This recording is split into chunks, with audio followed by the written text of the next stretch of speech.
A client called me last month, 3 days before completion, on a €2.3 million property in France. He'd already sent funds to the bank 2 weeks earlier. Everything was set, or so he thought. Then the bank called. We need additional documentation, they said. Proof of funds, an update on compliance forms, and this might take another week. Exchange and completion was simultaneous. This means no money, no property, and the seller wasn't budging. So in a panic at about 10 p.m. that night, I got a call from this client. I'm Dave Huggett, and today I'm going to explain to you why most people lose money through foreign exchange before the market even moves. Because it's not the rate that affects this, it's what happens before you even get to execution. So here's the thing. When you move a large sum of money internationally, most people think the challenge is getting the best rate. So they focus on price, they compare, and they haggle. And they completely miss the part that actually matters: structure. Structure is all about control. Control over timing,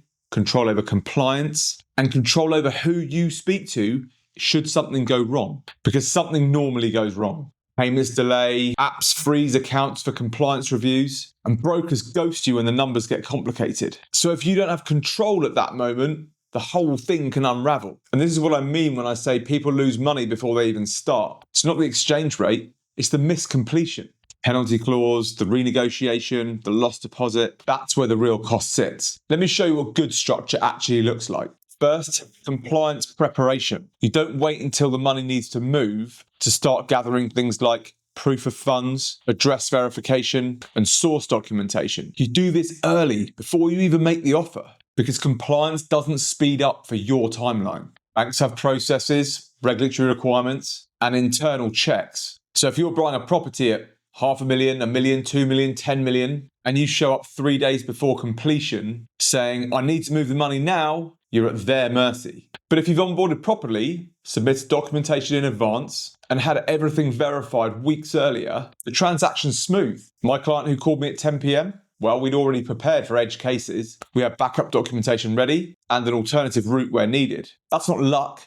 That's structure. The second thing is timing strategy. You need to know when the money moves, and you need flexibility around that timing if possible. If exchange is 3 weeks away and the market's moving against you, do you lock in the rate now? Do you wait? Or do you layer in partial positions? Those things you don't try and figure out under pressure. That's a conversation you have with someone that knows the market and your specific situation. For real estate transactions, timing is everything. You've got to think about offer, survey, mortgage, approval, exchange, and completion. Each stage has a different timeline, and each stage has a different currency risk. If you don't map that out early, then you're having to make decisions reactively, and reactive decisions can be really expensive. The third thing is execution certainty, and this is the bit that banks and apps can't deliver at scale. When my client called me at 10 p.m, I answered. Not a call center, not an automated reply, me. We had the compliance sorted by the next morning because we'd already prepared, funds moved, and the completion happened. That's what execution certainty is. It means you know who you're calling, they know your situation, they can help you make decisions, and they can move quickly when it matters. If you're moving a lot of money and your contact is a generic support email or a call center,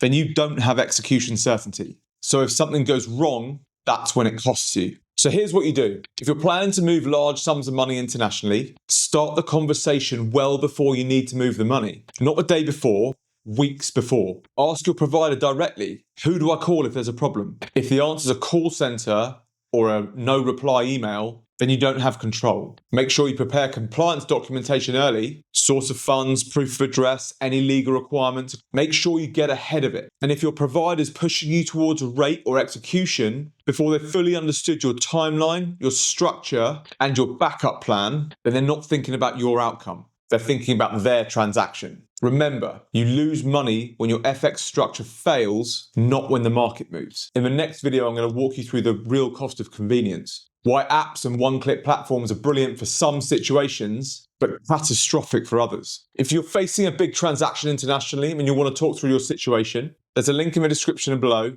Book a call, no obligation, just to make sure you're doing the right things. And as always, we'd really appreciate a like and a follow. Thanks for watching.